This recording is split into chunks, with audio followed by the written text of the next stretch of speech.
Hello, and welcome to NJ.com's live chat with TV writer Vicki Hyman. Today we'll be talking about Matthew Perry's return to TV on CBS's The Odd Couple, which debuts next Thursday. Vicki, say hi to everyone. Hey, everybody. Okay, Vicki, we've been chatting about this here and there for the past couple of weeks, so let's just get right into it. We both watched the first episode of this, and I think there's so much wrong with this new sitcom. It is beyond words. But briefly, for the cheap seats, for those who don't know what The Odd Couple is, explain. Well, can we start with the theme song? Da-da, da-da, da-da. Come on. Sure. Yeah, right. It started off as a Neil Simon play in the 60s. It became about two divorced men who share an apartment. One is a slob, Oscar Madison, a sports writer. I think actually their professions have changed a little bit through the various incarnations, and he is joined by Felix Unger, a neat freak whose wife just threw him out, and they live together. And hijinks ensue. It became a very popular movie with Walter Matthau and Jack Lemmon, and then it became a very popular and very good TV series featuring Jack Klugman and Tony Randall. Okay, so both of those properties are very beloved. I watched the movie about a month or so ago. It was on TCM. Laughed, just like I always do. Walter Matthau was hilarious, and of course Jack Lemmon is a perfect Felix. And then of course years later the TV show came and they kind of established their own following, so and they were also very good. They were great. I mean, some of the fondest TV memories of my childhood. Exactly. So it's hard because this is such a beloved property. They've tried bringing the show back once before, I think in the 80s. In the 80s with African American man. Exactly. That didn't go over so well. It didn't connect with audiences. Now, is the property just dated? Is that why this isn't connecting? No, I think the reason why this isn't connected is that the property isn't dated, but the execution is dated. I mean, this would have been a great series in 1983. It's right. Just we have moved beyond this. I mean, I know that there are still, this is shot as, a three-camera sitcom on a set, laugh track, joke, laugh track, joke. I mean, it's just, it's coming on right after The Big Bang Theory, so that's really great for it. It has a great lead, and Big Bang Theory is like that. Big Bang Theory is a little more sophisticated in its comedy than this show was in its pilot. But it's just, whenever I watch it, maybe I'm just used to Parks and Recreation. I'm used to this,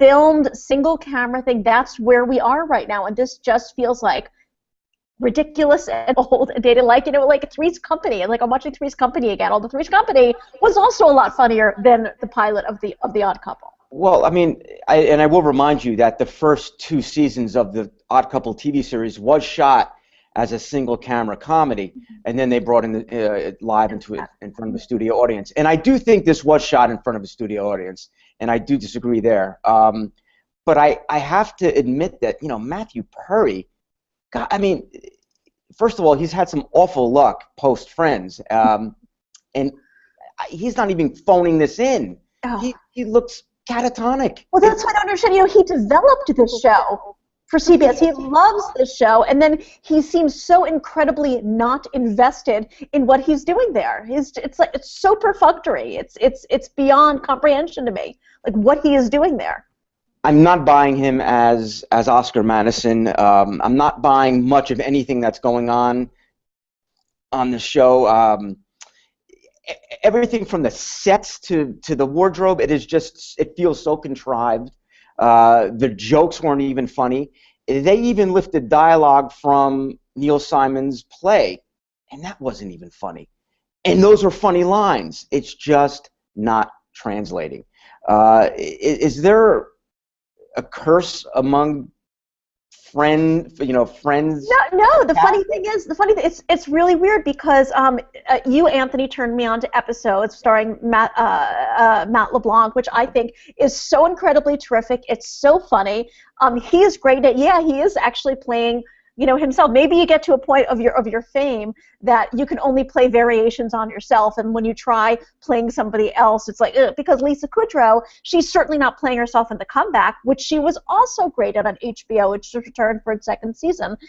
She was incredible. I enjoy Cougar Town with Courtney Cox. Jennifer Aniston, I think she definitely has the issue where she is known as Rachel, and it is almost impossible for her to do anything anymore. Although, apparently she's very good in Cake. Didn't get her the Oscar nomination though. And what about David Schwimmer? Who knows? I have no idea. I think he was directing for a while. I'm really not sure. I mean, the point is, all these people have more money than God, so I mean, they really don't need to work anymore. And Matthew Perry, he has a lot of money. I don't know why he can't find himself something better than these. This is his third sitcom in a row. The first one was Mr. Sunshine, which actually wasn't terrible. Single camera sitcom about he was running a second-rate in San Diego with Allison Janney. It was actually pretty good. Did not last very long. Then he did Go On, which lasted 22 episodes, I think, where he was another sports guy, I think a broadcaster who was in group therapy, and now he's playing a sports reporter. So it's like, is he like Tony Danza, where he can only play sports reporters, like Tony Danza can only play people named Tony? Well, I don't understand it. Let's not forget there was also Studio 60 on the Sunset Strip. Actually, but I'm not blaming Studio 60. No. I hated it. I'm not blaming. It was not his fault. It was not Bradley Whitford's fault. It was all Aaron Sorkin's fault. Right. Because you love to hate watch Aaron Sorkin dramas. It's not his movies. I like his movies, but yeah, But no, Studio 60 was not good, but it was not because of him. Let me throw something past you. We spoke about this a little bit. I'm not a fan of making characters younger, but in this case, do you think if they made the characters younger, changed the living situation somewhat, would it have been more believable in the end? I don't think so. I think it actually would have ended up being more generic, because it's pretty common for people to be roommates when they're younger and opposites and all that. I just think it would have been kind of lame. I think when you have older people, I don't know, I guess they're in their 40s, I think it lends itself to a lot more interesting situations. I think people can relate to them more. They can become more idiosyncratic. I didn't really enjoy the fact that the Pigeon sisters of the show seem to be many years younger than they are. It's like, have some age-appropriate romances, please. But that's my own little personal soapbox there. And actually, I think the performance I enjoyed the most was I can't remember their names. It was so forgettable. But it was the sister of the blonde that Matthew Perry liked, who was sort of like the quirky one who hits it off with the Felix Unger character. I thought she was pretty fun. Well, let's not forget Wendell Pierce is in this as well, right? He is, but he really didn't do very much in the pile. I love Wendell Pierce, who we know from The Wire and from Treme. Right. But there were a group of friends who come over who are put off by Felix's fastidiousness and everything. But the jokes are just of this like, take my wife, please, kind of Borscht Belt comedy, and it's just. What a missed opportunity. When we think of movies to TV adaptations, we think of things like MASH. What else comes to mind? I mean, because it takes a lot more than just taking characters. I mean, a property needs to have life, a prospect of more stories, right? Well, Buffy the Vampire Slayer is my personal favorite, and that was actually Joss Whedon's movie. He was unhappy with the movie, and he made it into a TV series, which ended up becoming this incredibly layered, groundbreaking. It ran for 7 seasons. It had its ups and downs, but it was wonderful, and I love Parenthood. I thought they did, which just wrapped, I think, last week. I thought it was a little sappy towards the end. It was a little sappy, but they did a great job with that show, and fleshed out all the characters. Of course, it mostly involved adding more children as they went along, right. But that was another great example. So it can be done. I think it helps if you have sort of like maybe a bigger cast. You could tell more stories out of it. But they are few and far between. Yes, they are few and far between. All right. Well, let us know what's coming up for you next week. We have the finale of The Celebrity Apprentice, this weirdly foreshortened season where we have 2, 3, 7 episodes a week. I don't even know how many episodes. And the funny thing is that it's doing really, really well in the ratings. Everybody's talking about it. So the final showdown, it will be live between Lisa Gibbons and Geraldo Rivera. Kind of saw that coming a little bit. Sure.